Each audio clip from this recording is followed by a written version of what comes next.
네, 반갑습니다. 남포 집공 나니아 읽기 5번째 시간입니다. 오늘은 마법사의 조카 4장 금종과 금방망이 이 내용을 함께 살펴보도록 하겠습니다.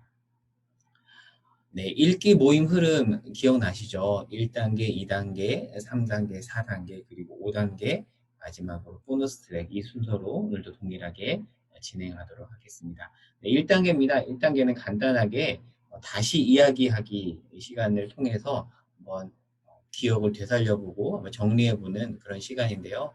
개인적으로 이 시간을 이렇게 가져보기를 이렇게 권면을 드립니다. 이제 이 단계를 지났다는 전제로 2단계에 들어가 보도록 하겠습니다. 2단계 내용 확인 질문입니다. 4가지 질문을 적어놨습니다. 첫 번째, 새로운 세계에 도착하죠. 폴리와 디고리가. 그들이 도착하자마자 처음 한 말이 어떤 말인지 된 질문이고, 두 번째는 문 안쪽의 형상들의 표정을 봅니다. 근데 표정들이 다 달라요. 근데 왜 다른지 다를까에 대한 질문이고요. 세 번째는 금종이 있는 기둥에 어떤 시가 적혀 있는데 그 시를 읽고 디고리와 폴리가 다르게 반응합니다. 같은 것을 보고도 사람들이 반응을 다르게 하잖아요. 어떻게 다르게 반응하는지에 대한 질문이고요. 네 번째는 참 재미있는 부분인데 디고리와 폴리가 크게 싸움을 합니다. 그리고 나서 큰 실수를 저질러요. 이 내용은 나중에 11장하고도 연결이 되거든요. 근데 이때 큰 실수를 했을 때 소설 속에 제3자가 등장합니다. 그 3자가 뭐라고 하는지에 대한 질문이 네 번째 질문입니다. 그럼 본격적으로 이제 하나하나 살펴보도록 할게요. 새로운 세계에 도착하자마자 한 말들입니다. 디고리가 이렇게 말을 해요. 이거 참 이상한 곳이다. 폴리는 나 이곳이 싫어. 라고 이제 분위기를 감지하는 거죠. 또 디고리가 이렇게 얘기를 해요. 여기 날씨는 진짜 이상하다. 혹시 우리가 천둥 번개가 칠 때나 계기일식 때 도착한 건 아니겠지? 라는 말을 해요. 그리고 폴리는 또 난 이곳이 싫어. 빨리 집에 가자라는 얘기를 해요. 이제 책에서 이렇게 묘사를 합니다. 이들이 알아차린 것은 우중충하고 불구죽죽한 빛이었다. 여러분 혹시 이런 곳을 가본 적이 있나요? 이곳을 이들은 이상하다고 느껴요. 그런데 왜 그래야 하는지 모르면서 귓속말로 속삭입니다. 왜 그랬을까요? 뭔가 크게 얘기하면 누군가가 듣고 위험에 처할까 봐 어떤 그런 느낌을 감지했던 것 같아요. 이 세계는 어떤 세계인가? 지금 모든 게 멈추고 죽은 그런 세계입니다. 폴린 베인지가 그린 그림인데요. 잘 묘사한 것 같나요? 한번 그림을 보면 어떤 느낌인지 우리가 대략 짐작할 수 있죠. 사람들이 보이지 않고 폐허가 됐고 이렇게 불구죽죽한 그런 빛들이 보이고요. 또 어두운 빛들이 보입니다. 그래서 좀 여기에 좀 포커스를 맞춰서 한번 분위기를 한번 느껴보도록 하겠습니다. 개기일식. 우리가 개기일식 때 온 건 아닌가라는 말을 하는데요. 개기일식 다 아시죠? 달이 태양의 전부분의 일부를 가리는 현상으로서 고대 사회에서는 사실 개기일식의 원인에 대해서 해석할 만한 그런 실력이 없었기 때문에 불길한 징조로 여겼대요. 갑자기 하늘에서 이런 것들이 보이면 여러분은 어떨 것 같아요? 이렇게 환한 대낮에 갑자기 태양이 가리면 이거 뭔가 신이 노한 게 아닐까? 불길한 징조로 고대 사람들은 여겼다고 해요. 특별히 이제 고대 사람들은 태양을 긍정적인 존재로 여겼는데 그 태양을 검은 존재가 뜯어먹는 걸로 개기일식을 이해했다라고 합니다. 그래서 이집트에서도 이 개기일식을 굉장히 무섭고 불길한 징조로 여겼다고 하고요. 그리고 애니메이션 유희왕에서는 대사신인 조크 네크로파데스가 사만신과 싸울 때 일식을 일으키는 장면이 나옵니다. 근데 신과 신들의 어떤 싸움에서 뭔가 이제 상대를 누를 때 사용하는 어떤 그런 걸로 개기일식이 등장한다라는 거죠. 자, 그런데 성경 속에서도 개기일식이라고 정확하게 나오지 않지만 개기일식으로 유추해 볼 수 있는, 추정해 볼 수 있는 사건이 나오는데요. 요나에 나오죠. 요나가 니느웨에 가서 니느웨 백성에게 40일이 지나면 무너지리라고 선포합니다. 사실은 싫었는데 하나님이 등 떠밀어서 결국에는 가서 선포를 하죠.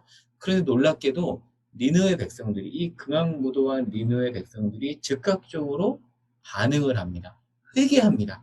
사실은 이 요나는 그럴 거라고 생각을 안 했거든요. 근데 너무나도 빨리 이 잔인하고도 악한 니느웨 백성들이 회개를 하자 요나가 사실 놀라죠.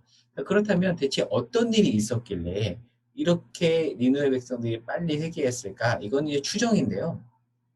네, 고대 근동 자료에 보면 이 당시 니느웨 성에는 큰 흉년과 전염병이 돌았대요. 그리고 실제로 어마어마한 이 개기일식이 일어났다는 기록이 있습니다. 추정키는 요나 당시 니느웨 왕은 아르슈단 3세로 그렇게 보는데 통치 10년 때 개기일식이 있었다는 실제 역사 기록이 있습니다. 대낮에 갑자기 해가 가려졌다고 생각을 해보세요. 그때 아마도 요나가 이 말씀을 선포했고 아니면 선포하고 나서 그 일이 일어났고 그러자 이제 백성들이 두려움에 떨어서 회개했다라는 지금 학자들의 추정이기도 합니다. 그래서 이 당시에는 이제 이런 어떤 과학적인 해석을 못했기 때문에 개기일식을 미신적으로만 해석하여 신이 노예 재앙을 내릴 징조라고 보았는데 지금 디고리아 폴리가 죽은 세계에 도착해서 이런 느낌을 이런 분위기를 느낀 거죠. 뭔가 굉장히 암울하고 무서운 느낌 한번 그 분위기를 한번 느껴보시기 바랍니다. 자, 이 세계에 대해서 이렇게 한 단어로 특징을 설명합니다. 고요하다라는 얘기를 해요. 고요한 곳입니다. 이 세계가 고요하다라고 얘기하는데 사실 이 세계는 수천 년 동안 버려진 곳이었죠. 그래서 굉장히 고요했습니다. 자, 그런데 3장에 나오는 세계와 세계 사이에는 숨 역시 고요했습니다. 둘은 공통점이 있습니다. 고요하다라는 공통점이 있는데 동시에 다른 점도 있죠. 자, 나눔 질문입니다. 두 세계가 어떻게 다른지 한번 그림을 비교하면서 유추해 보고요. 그리고 책의 내용을 통해서 어떻게 다른지를 한번 구체적으로 확인해 보는 시간을 한번 가져보시기 바랍니다. 자, 책 내용을 좀 볼게요. 적어도 이곳은 세계와 세계 사이에는 숨만큼 고요했다. 공통점을 이렇게 얘기하죠. 그러나 그것은 다른 고요였다. 그 숲에서의 고요는 풍요롭고 따뜻하며 삶의 충만함으로 넘치는 그런 고요함이었는데 이곳, 지금 디고리아 폴리가 사장에서 도착한 이곳의 고요는 그런 고요가 아니라는 거죠. 그래서 폴리는 빨리 가자고 해요. 그런데 디고리는 정말 호기심이 많은 아이잖아요. 빨리 집에 가야 되는 이 상황 속에서도 기왕 온 김에 대충이라도 둘러보자라고 얘기를 합니다. 대단한 어떤 그런 호기심이 있는 아이라는 것을 우리가 여기서 또 알 수 있죠. 자, 특별히 부모님들에게 드리는 팁입니다. 이 부분을 읽으면서 이 죽은 세계의 참담한 분위기를 한번 아이들이 느낄 수 있도록 가이드해 주시면 좋을 것 같습니다. 어떤 이해하는 차원보다는 어떤 이런 분위기를 느낄 수 있도록 죽은 세계, 어떤 하나님 나라 통치와 반대되는 어떤 그런 세계의 참담함을 한번 느껴볼 수 있도록 이 장을 통해서 안내해 주시면 좋을 것 같아요. 반대로 우리가 지향해야 될 바른 분위기에 대해서도 한번 생각해 볼 수 있도록 인도해 주시기 바랍니다. 그래서 약간 이 분위기라는 단어에 좀 포커스를 두었습니다. 분위기의 중요성에 대해서 한번 얘기해 볼게요. 영국의 교육가인 샬롯 메이슨이 이런 말을 합니다. 교육의 3분의 1은 분위기라. 그러니까 분위기가 정말 중요하다는 말을 해요. 첫 번째 줄을 읽어볼까요? 아이를 교육할 때 아주 중요한 요소를 차지하는 것은 인생에 커다란 영향을 미치며 생활을 뒷받침하는 집안 분위기다. 그래서 이분은 교육을 할 때 부모님들과 교사들에게 좋은 분위기를 만들라는 얘기를 정말 많이 해요. 아무리 커리큘럼이 좋고 교사가 훌륭하다 해도 교사의 학식이 뛰어나다 하더라도 분위기가 좋지 않으면 교육의 효과가 없다라는 얘기를 하고요. 그래서 교리문답을 가르칠 때도 분위기가 형성되지 않은 상태에서 가르치면 효과가 없다라는 이야기죠. 여러분 혹시 공감이 되시나요? 네, 저는 상당히 공감이 되는 부분인데요. 분위기와 관련해서 루이스가 나니아를 읽은 아이들에게 보낸 편지에 나오는 내용의 한 부분을 좀 읽어보겠습니다. 루이스가 자신의 대녀인 사라에게 보낸 편지에서 이런 말을 해요. 사람들이 하는 일은 다음 세 가지 중 하나인데 그중 해야 할 일이 가장 먼저다. 이게 정말 중요하다는 건데 자, 해야 할 일이 뭔가 자신의 대녀한테 이제 고민하는 거. 너 이거 반드시 해야 되는데 학생이니까 학교 공부를 해야 되고 그리고 이 말합니다. 사람들에게 친절하게 대하기. 이게 정말 중요하다라는 말을 해요. 사실 이건 뭘까요? 분위기 조성과 연결되어 있잖아요. 그러니까 우리가 삶을 살아가는 데 있어서 그리고 신앙생활을 하는 데 있어서 좋은 분위기를 만들어가는 것은 매우 중요합니다. 가정에서도 그렇고요. 교회에서도 그렇고 학교에서도 그렇고. 그래서 바라기는 우리가 가는 곳은 어디든지 좋은 분위기가 형성되기를 바라면서 우리가 그렇게 살아갔으면 좋겠습니다. 그래서 이와 관련해서 두 가지 질문을 적어봤습니다. 첫 번째, 우리가 만들어야 할 좋은 분위기는 어떤 것인지 생각하고 하나님의 사람들이 모인 곳에 바른 분위기는 어떠해야 될지에 대해서 이야기해보면 좋을 것 같아요. 그리고 아이들에게 우리 가정의 분위기는 어떠한 것 같니? 우리 학교의 분위기는? 우리 교회의 분위기는? 너무 디테일하게 얘기하지 말고 그냥 단순하게 한 단어로 표현해봐도 좋고요. 또 시간이 된다면 그림으로 그려봐도 좋을 것 같습니다. 간단하게 분위기가 어떠한지에 대해서, 그리고 우리가 지향해야 되는 분위기와 지향해야 되는 분위기에 대해서도 또 이야기해 볼 수가 있겠죠. 다음으로 넘어가 보겠습니다. 문 안쪽에 이제 들어가서 형상들을 보는데 이 형상들의 표정이 변합니다. 다릅니다. 읽어볼게요. 집에 가자는 폴리의 말에 디고리는 호기심이 발동해서 계속 탐험하자고 하죠. 그러면 이제 폴리는 그런 어떤 디고리의 호기심을 눌러서 자기는 자기 갈 길을 가야 되는데 얘 안에는 경쟁심이 있죠. 그래서 가고 싶지 않으면서도 이런 말을 합니다. 야, 네가 가는 곳이라면 나도 얼마든지 갈 수 있어 라고 하면 따라갑니다. 근데 사실 디고리가 이렇게 위험을 무릅쓰고 가려고 했던 그 이면에 이유가 있어요. 왜냐하면 이런 게 있는 겁니다. 혹 위험한 일이 생겨도 초록 반지를 끼면 다시 이제 돌아갈 수 있다는 생각 때문에 그냥 간 거죠. 그리고 폴리를 그렇게 설득을 합니다. 그런데 탐험을 하다 보니까 세계 자체가 굉장히 고요하잖아요. 그러니까 호기심 많은 아이에게는 별 볼 일이 없는 겁니다. 그래서 이제 이제 재미없네라고 하면서 집으로 돌아가려고 하던 참에 열려 있는 문을 봅니다. 다시 호기심이 활동을 하는 거죠. 그리고 그 안에서 볼만한 것을 봅니다. 바로 이겁니다. 수백 명의 사람이 있는 거예요. 다 표정이 다른 겁니다. 그러니 호기심 많은 이 디굴 입장에서는 얼마나 궁금해요. 그리고 이렇게 책은 표현해요. 마치 밀랍 인형 같았다. 실제로는 사람이 있잖아요. 근데 이제 정확하게 이 상황을 모르니까 밀랍 인형 같았다라고 표현을 해요. 밀랍 인형은 사람으로 착각할 정도로 정교하게 밀랍으로 만든 인형인데 한번 제가 그림으로 보여드릴게요. 자, 코미디언 유재석이잖아요. 어떤 게 진짜 유재석이고 어떤 게 밀랍 인형일까요? 이게 밀랍 인형입니다. 정말 똑같이 만들었죠. 그리고 영화배우 이연걸의 밀랍 인형 정말 비슷하잖아요. 이렇게 이제 보였다라는 거죠.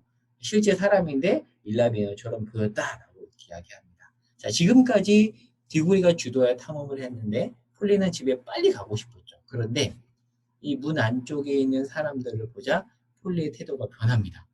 집에 가고 싶었던 폴리가 관심을 갖기 시작해요. 그리고 디고리 역시 관심을 더 적극적으로 보이기 시작합니다. 하지만 관심사가 다릅니다. 어떻게 다른가? 근데 이 폴리는 여자이다 보니까 옷에 관심을 갖습니다. 그러나 디고리는 사람들의 얼굴 표정에 관심을 갖습니다. 자, 그런데 여기서 한 부분을 살펴볼게요. 자, 하나같이 수백 파운드짜리 옷들이야 옷에 계속 이제 폴리가 관심을 갖잖아요. 1파운드를 찾아보니까 지금 10월 23일 기준에 1,483원이더라고요. 그러니까 한 100파운드는 15만 원. 수백 파운드짜리 옷이라고 해서 한다면 뭐 예를 들어서 300파운드 옷이라면 15 곱하기 3, 45만 원짜리. 그러니까 결코 싼 옷이 아니에요. 그러니까 여기에 있는 이 사람들은 굉장히 값비싼 옷을 입고 그리고 모든 장신구에는 큰 보석들을 달고 있는 그러니까 귀족이나 어떤 왕족이나 이런 사람들이었음을 우리가 유추해 볼 수 있겠죠. 그런데 사람들의 얼굴 표정이 변화합니다. 한번 자세히 볼게요.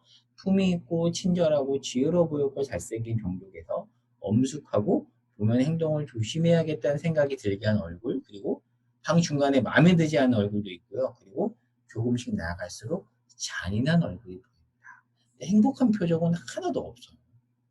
그리고 특별히 맨 끝에 있는 사람의 얼굴이 제일 관심을 끄는데, 자, 이 여인이 바로 마녀죠. 영화로 유명한 그 사자마녀 옷장에 나오는 그 마녀, 그리고 마법사의 조카에서는 제이디스 여왕이라는 그 마녀입니다. 사람들보다 훨씬 호화스러운 드레스를 입고요. 숨 막힐 정도로 험상궂고 오만한 표정을 짓고 있는 여인입니다. 그리고 키가 굉장히 커요. 나중에 나오겠지만 2m가 넘습니다. 굉장히 커요. 그런데 아름답다고 해요. 험상궂고 오만한데 아름다워요. 사실 이 느낌이 오시나요? 광명의 천사라고 가장한 사탄. 이 느낌과 이렇게 오버랩 되죠. 디고리는 훗날 할아버지가 되었을 때 한평생 그토록 아름다운 여인은 보지 못했다고 말합니다. 그러나 폴리는 그런 아름다움을 보지 못했다라고 해요. 그러니까 아름답지만 험상궂은. 그러다 보니까 더 사람들을 유혹하기 쉬웠겠죠. 더 잘 유혹할 수 있었겠죠. 그렇게 사자마녀 옷장에서는 누구를 유혹하죠? 에드먼드를 유혹하잖아요. 자, 그러면 이제 질문 하나 던져볼게요. 사람들의 얼굴 표정이 변한 이유가 무엇일까? 이제 추측할 뿐인데요. 책에서 정확하게 얘기하진 않는데 추측할 뿐입니다. 아마도 이 사람들은 통치자였을 것입니다. 자, 통치자들의 얼굴 표정은 곧 통치 지역의 분위기겠죠. 한 공동체 리더의 표정은 그 공동체의 분위기와 대부분 비슷합니다. 그렇죠. 여러분 공감이 되시죠? 그러니까 어, 이 사람들의 얼굴은 곧 그 사람들이 다스렸을 때의 그 지역의 분위기였다는 거죠. 그러니까 분위기가 점점 나빠지죠. 무엇을 의미할까요? 점점 나빠졌다라는 거. 그 나라의 분위기가 나빠졌다라는 것을 우리는 알 수 있습니다. 특별히 맨 끝에 앉아있는 여인의 뒤에는 빈 보리자들이 수두룩했습니다. 무엇을 의미할까요? 아마도 그 여인이 마지막 통치자였고 그 뒤에는 더 이상 통치자가 없었다라는 거죠. 그리고 그 여인이 통치했을 때 그 세계가 멸망했음을 알 수가 있습니다. 약간 이제 스포인데요. 이 제국이 이제 찬 제국이죠. 한글로 찬 제국이 아니라 영어로 찬 제국입니다. 찬 제국의 마지막 통치자 시에디스. 그때 이 세계가 멸망하죠. 이제 멸망한 이야기 좀 나중에 살펴보고요. 나눈 질문입니다. 품위 있고 친절하고 지혜로운 왕이 다스린 나라와 잔인하고 절망스러운 표정이 가득한 왕이 다스린 나라는 어떻게 다를까요? 사람들의 표정 변화를 통해 알 수 있는 그 세계의 변화는 무엇일지에 대해서 한번 나눔 질문을 가지고 나눔을 해보시기 바랍니다. 자, 이제 좀 더 들어가 보겠습니다. 금종 안쪽에 적혀 있는 시와 두 아이의 반응입니다. 방 한가운데 탁자가 있고 그 위에 솟은 조그만 황금아치에 작은 금종이 매달려 있었습니다. 그리고 그 옆에는 종을 칠 수 있는 큰 방망이가 놓여 있습니다. 여러분이 이 상황에 있었다라면 어떤 생각이 들 것 같아요? 치고 싶다. 아니면 빨리 가자. 뭐 반응이 다르겠죠. 근데 디고리는 호기심이 많은 아이였기 때문에 매우 궁금해합니다. 특별히 기둥 한 면에는 글씨가 있었는데 제가 글씨를 보니까 처음에는 무슨 말인지 몰랐는데 마치 마법이 작동하는 것처럼 이렇게 이 디고리에게 작용을 해서 어떤 의미인지를 디고리가 알게 됩니다. 다음 부분을 볼게요. 이 시의 내용은 이러합니다. 이런 내용입니다. 모험심에 찬 이방인이여 선택하라. 금종을 쳐서 위험을 무릅쓸지 아니면 무슨 일이 벌어질까 미쳐버릴 때까지 궁금해하든지. 자, 여러분이라면 이 시를 읽고 어떻게 했을 것 같나요? 지금 치면 위험해요. 근데 안 치면 위험은 나한테 오지 않겠지만 너무 궁금해서 미쳐버리게 되는 거죠. 근데 디고리는 호기심이 많은 아이잖아요. 결국 쳐버립니다. 결국 칩니다. 그 이후에 엄청난 일이 벌어지죠. 이 시를 찾아보면 이렇게 영어로 표현되어 있는 그런 컷들이 많이 있습니다. 그것도 가져와 봤네요. 나중에 영어로 읽어보시고요. 자, 반응을 보겠습니다. 폴리는 안 된다고 얘기합니다. 신중한 아이잖아요.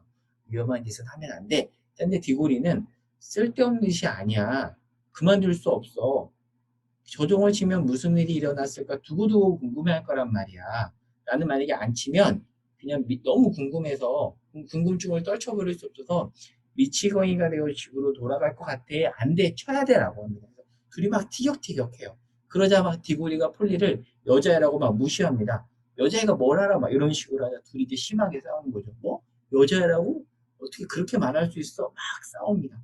자, 이때 폴리가 나 갈 거야 라고 하면서 주머니에 손을 넣어서 노란색 반지를 잡으려고 합니다. 안 되잖아요. 그 사실을 알아챈 디고리는 폴리가 주머니에 손을 넣기 전에 빨리 이 폴리의 손을 낚아채면서 등으로 가슴을 확 밀쳐버립니다. 지금 굉장히 분위기가 험악해진 겁니다. 동시에 다른 팔꿈치로 폴리의 다른 팔을 꼼짝 못하게 하고는 마치 막 레슬링 하듯이 앞으로 몸을 내밀어 결국 금방망이를 잡고서 금종을 쳐버립니다. 폴리는 막 못 치게 막았겠죠. 근데 이 디고리는 너무 궁금해서 한 손으로는 풀리를 제압하고 반지를 못 잡게 하고 한 손으로는 결국 금종을 쳐버립니다. 엄청난 일이 벌어진 겁니다. 자, 그런데 2초도 지나지 않아서 두 사람이 싸웠던 기억조차 잊어버릴 만한 사건이 일어납니다. 뭔가 갑자기 변합니다. 종을 치자 지붕이 무너져 내리고 뭔가 흔들리고 어떤 일이 벌어져요. 이제 그 내용은 이제 그 다음 장에 가서 자세히 살펴보도록 하겠고요. 한번 이 분위기만 한번 이 글을 통해서 느껴보시기 바랍니다. 다음 장부터 이렇게 넘어갈게요. 자, 제3자가 이제 이때 등장을 합니다. 이제 앞으로 돌아가서 디고리 호기심은 앞으로 돌아가면 긍정적이었잖아요. 그쵸? 호기심이 다 나쁜 건 아니라고 했습니다. 그렇죠. 호기심이 있을 때 그 호기심이 긍정적으로 작용을 해서 좋은 일이 생기기도 하고요. 그리고 3장에서는 이런 말을 해요. 그 호기심 때문에 훗날 디고리는 교수가 되었다라고 말을 합니다. 하지만 이 호기심이 잘못된 방향으로 가서 결국 폴리와 크게 싸우잖아요. 더 큰 문제는 그 호기심 때문에 치지 말아야 할 금종을 쳤다는 데 있습니다. 자, 근데 이 부분에서 재미있는 게 뭐냐면 갑자기 작가인 C.S. 루이스가 훅 들어옵니다. 한번 그 부분을 볼게요. 말도 안 돼. 디고리는 마음먹었던 것보다 훨씬 험악한 목소리로 말했다. 폴리가 주머니에 손을 넣어 노란색 반지를 잡으려고 했기 때문이다. 나는 작가예요. 나는 디고리가 나중에 많은 사람들이 그렇게 하듯 그때 일을 뼈저리게 후회한다고 하지 않았다면 디고리가 다음 순간에 한 짓을 도저히 용서할 수 없었을 것이다 라고 갑자기 작가가 이야기합니다. 재밌는 부분이에요. 사실 이거 유심히 보지 않으면 놓칠 수 있는 부분인데 갑자기 작가가 등장을 합니다. 다음 부분을 볼게요. 자, 소설의 시점. 시점 여러분 기억나시나요? 학교 다닐 때 소설의 시점 외우고 문제 풀었던 기억나시죠? 이 책의 시점은 전지적 작가 시점이라고 볼 수 있는데요. 중간중간에 1인칭 관찰자 시점도 나옵니다. 전지적 작가 시점은 주인공의 입을 빌리지 않고 작가가 상황과 주인공의 감정을 묘사하잖아요. 어떤 전지적인 그런 시점에서 묘사하지만 1인칭 관찰자 시점은 다르죠. 관찰자. 네. 오타 하나 나왔네요.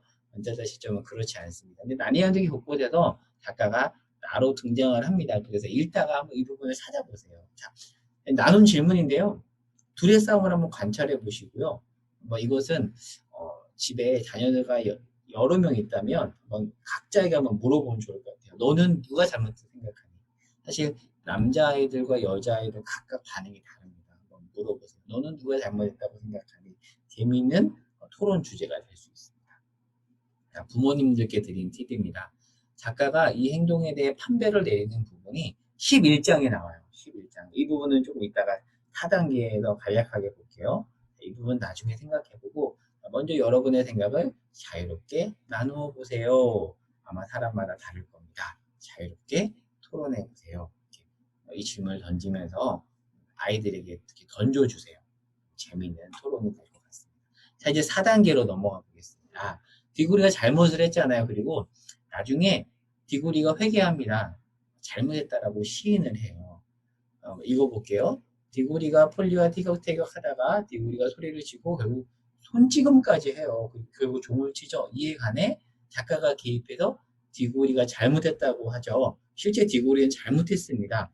그의 호기심은 건전한 호기심에서 앤드루 외삼촌과 같은 무섭고 이기적인 호기심으로 변합니다. 그리고 디고리는 훗날 아슬란에게 이 행동에 관해서 자신도 어쩔 수 없었다면서 마법을 탓하며 변명을 해요. 이렇게 변명합니다.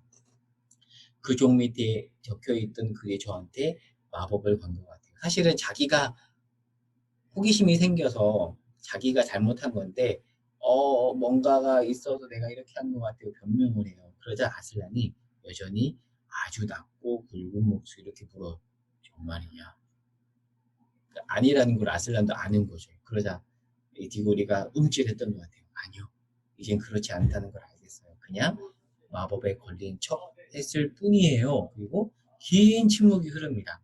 그동안 디고리는 줄곧 후회하고 있었다고 이렇게 11장에서 묘사를 해요. 한번 이 부분을 찾아서 읽어보세요. 디고리는 자신의 잘못을 인정했다는 것을 알 수가 있습니다. 자, 근데 한번 재미있는 부분이 나와요. 아슬란이 이제 폴리에게도 이런 말을 합니다. 너 어린 딸아, 어린 딸아, 환영한다. 너는 저주받은 찬에 황폐해진 궁전에 있는 조각상의 홀에서 내게 폭력을 휘두른 저 소년을 용서했느냐. 오늘 봤던 사장 장면이죠. 폭력을 휘두른 저 디고리를 용서했냐라고 묻자 폴리가 이렇게 말해요. 네, 아슬란님 벌써 화해했는걸요? 그럼 잘 됐구나. 이제 사내 아이 차례니라 하면서 이제 디고리에게 가는 내용이 나오거든요. 디고리는 자신의 잘못을 인정했습니다. 디고리가 잘못을 인정한 것도 중요한데요. 참 저는 또 인상 깊은 게 뭐냐면 그 잘못을 구체적으로 알려주고 또 책임을 묻는 아슬란의 모습을 통해서 우리가 배울 것이 있습니다. 이 부분도 한번 살펴볼게요. 자, 아슬란은 이게 또 오타예요. 아슬란은 디고리의 실수로 촉발된 최악의 상황을 감당합니다. 최악의 상황이 뭐죠? 마녀가 깨어나잖아요. 일어나면 안 될 일이 일어나고요. 결국 나중에 이렇게 진행이 되면서 디고리가 깨운 그 마녀 때문에 창조되지 얼마 되지 않은 그 나니아의 악이 들어오잖아요. 정말 일어나면 안 될 일이 벌어진 겁니다. 그래서 책임을 물어요. 책임을 묻습니다. 자, 그런데 더 인상 깊은 게 뭐냐면 최악의 상황을 누가요? 아슬란이 감당합니다. 그 부분 읽어볼게요. 자, 하나 실망하지 마라. 악은 그 악마에게서 나올 것이나 아직은 멀리 있고 최악의 것은 내가 감당할 것이다. 하지만 잘못에 대한 책임을 면제해 주진 않고요. 책임은 지웁니다. 책임은 지우고요. 그리고 그 최악의 상황을 이제 고쳐 나가는 그 일에 디고리를 사용합니다. 이렇게 말하죠. 아담의 자손이 재난을 불러들였으니 아담의 자손이 그 재난을 치유하는 것을 도울 것이다. 라고 이야기합니다.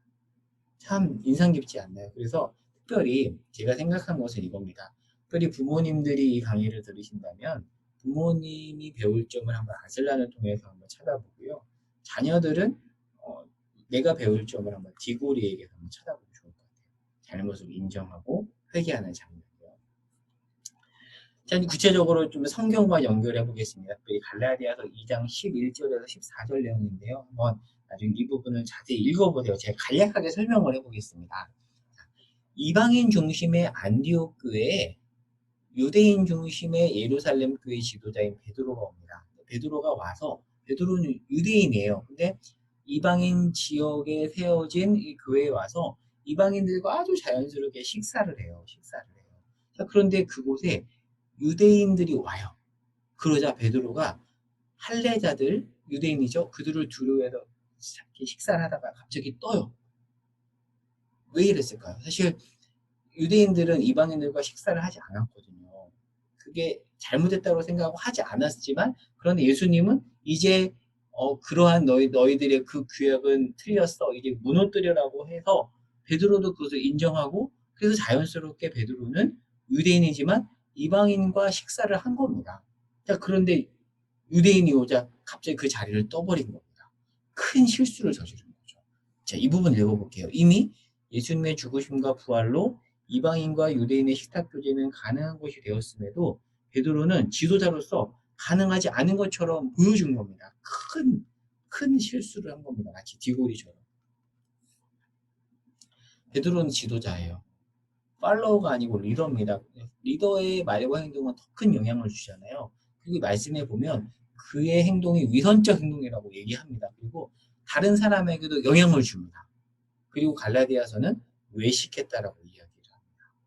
그러니까 이 행동은 단순한 실수가 아니라 지도자이기 때문에 그 행동이 이미 하나가 된 유대인 중심의 예루살렘 교회와 이방인 중심의 안디옥 교회 사이에 벽을 다시 놓을 수 있는 이미 허무너진 벽을 다시 세울 수 있는 큰 실수를 한 겁니다. 근데 이것을 본 바울이 베드로를 향해서 공개적으로 책망을 해요. 공개적으로 책망. 그러니까 잘못을 하면 저는 개인적으로 공개적 책망은 저는 안 하는 게 좋다고 생각을 하거든요. 그래서 우리 아이가 잘못했을 때도 여러 사람 있는 데서 책망하는 게 아니라 따로 불러내서 이렇게 지적하는 게 저는 맞다고 생각을 해요. 근데 지금 바울이요 베드로를 공개적으로 책망을 합니다. 자, 근데 참 희한한 게 뭐냐면 한국 사람 입장에서 보면 사실 이해되지 않는 장면인데요. 이 당시에 베드로는 좀 연배가 높은 지도자고요. 바울은 이제 막 들어온 신참입니다. 그러니까 신참이 고참을 향해서 지금 잘못했다고 대면하여 책망하는 겁니다. 만약에 한국에서 이런 일이 벌어진다면 어떻게 될까요? 큰일 나겠죠. 윗사람도 아니고 아랫사람이 윗사람의 잘못을 공개적으로 책망하는 겁니다. 여러분은 어떻게 생각하세요? 자, 근데 여기서 좀 포커스를 두고 싶은 것은 바울의 행동이 옳냐 그르냐가 아니라 베드로의 반응입니다. 여러분이 베드로라면 어떤 기분이 들었을 것 같아요? 제가 만약에 베드로라면 이랬을 것 같아요. 야, 바울, 너 옛날에 예수 믿는 사람 죽인 사람이잖아. 네가 뭐 잘났다고 지금 나한테 그래. 또 나이도 어린 것이 뭐 이랬을 수도 있을 것 같아요. 그런데 베드로는 그렇게 하지 않았던 것 같아요. 만약에 베드로가 이렇게 반응했다면 예루살렘 교회와 안디옥 교회는 상종하지 않았습니다. 놀랍게도 이 두 교회는 계속 긴밀한 관계를 유지해요. 다른 성경을 통해서도 유추해 볼 수 있는 것은 베드로가 자신의 잘못을 인정했다는 거예요. 베드로는 이 부분이 정말 최대 강점인 것 같아요. 정말 실수를 많이 해요, 베드로는. 근데 베드로의 최대 강점은 그 실수를 인정하고 돌이킨다는 데 있다는 겁니다. 그래서 베드로서에도 보면 베드로가 바울을 향해서 우리가 사랑하는 형제라고 해요. 나중에 나오는 그런 내용이거든요. 그러니까 무엇을 우리에게 알려주는 거죠? 둘은 화해했다라는 겁니다. 이 부분을 볼게요. 베드로는 실수를 많이 한 사람이에요. 연약합니다.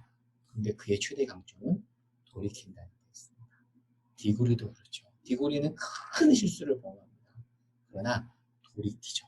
하나님 우리에게 원하시는 건요. 실수하지 않는 게 아닙니다. 완벽함이 아니에요. 부모님이라면 여러분의 자녀에게도 완벽함을 요구하는 것은 어떻게 보면 우리 욕심일 수 있습니다. 아이들은 실수할 수 있습니다. 근데 더 중요한 것은 실수 이후인 거죠. 실수 이후에 그 실수를 인정하고 돌이키고 내가 어떤 존재인지를 확인할 수 있도록 나아가서는 내가 연약하기 때문에 나는 주님이 필요합니다라고 고백하는 아이들로 자라갈 수 있도록 그렇게 우리 자녀들을 인도했으면 좋겠습니다. 마지막으로 하나만 참 참고로 말씀드리면요. 베드로의 이러한 모습을 엿볼 수 있는 게 바로 코바디스 도미네라는 영화입니다. 아시죠? 한번 이 내용을 읽어보세요. 베드로가 로마 대화제 때 이제 사람들이 당신은 지도자니까 피신하십시오라고 하면서 그 말을 듣고 실제 베드로가 피신을 하는데 그 피신하는 길에 예수님이 십자가를 메고 베드로를 찾아옵니다. 그러자 베드로가 물어요. 코바디스, 주님 어디로 가십니까? 그러자 예수님께서 십자가에 매달리려고 내가 다시 로마로 간다. 너가 나온 그 로마 내가 다시 간다라고 하자 베드로가 울고 다시 그 예수가 가는 길을 뒤따라갑니다. 이 그림 잘 보십시오. 아피아가도 그 로마가 닦아놓은 군사 도로잖아요. 그 도로에서 베드로에게 나타나신 예수님. 주여 어디로 가십니까? 코바디스 도미네. 여기서 할 수 있는 베드로 또 갈라디아에서 볼 수 있는 베드로와 일치하죠. 잘못하죠. 잘못된 판단을 하지만 즉시 돌이킵니다. 그리고 실제 베드로는 그렇게 로마로 돌아가서 십자가에 거꾸로 매달려서 죽잖아요. 순교를 합니다. 그래서 저는 참 그 베드로가 좋아요. 실수를 정말 많이 하는데 근데 돌이킨다. 완벽한 존재가 아닙니다. 지적했을 때 받아들이고 약함을 인정하는 베드로. 너무 멋있습니다. 마지막 적용 및 실천입니다. 첫 번째, 디고리는 큰 잘못을 저지르죠. 처음에는 인정하지 않다가 나중에 인정합니다. 그래서 아이들에게 잘못을 인정한 경험과 인정하지 않았던 경험을 떠올리면서 자신의 모습을 돌아볼 수 있도록 특별히 부모님이 먼저 한번 이런 얘기를 해보면 좋을 것 같아요. 나도 예전에 이랬는데 라고 하면서 아이들과 허심탄회하게 이야기하면 좋을 것 같고요. 그리고 하나님 앞에 정직하게 회개기도하는 시간을 같이 가져보면 좋을 것 같아요. 그리고 마지막으로 영화 코바디스를 한번 감상해보면 좋을 것 같습니다. 이것은 옛날 코바디스 영화고요. 이게 리메이크 돼서 144분짜리로 2004년에 나온 게 있거든요. 15세 이상 아이들이라면 이 영화를 봐도 좋을 것 같고요. 이 영화를 봐도 좋을 것 같고 그리고 아이들이 어리다면 초등학생 추천 도서이기도 합니다. 코바디스 책을 꼭 사서 아니면 빌려서 읽어보면 좋을 것 같습니다. 이렇게 5단계 하고 마치면서 은혜를 나누면 좋을 것 같습니다. 네, 사장 금종과 금방망이 여기까지 하고 마치도록 하겠습니다. 네, 감사합니다. 수고하셨습니다.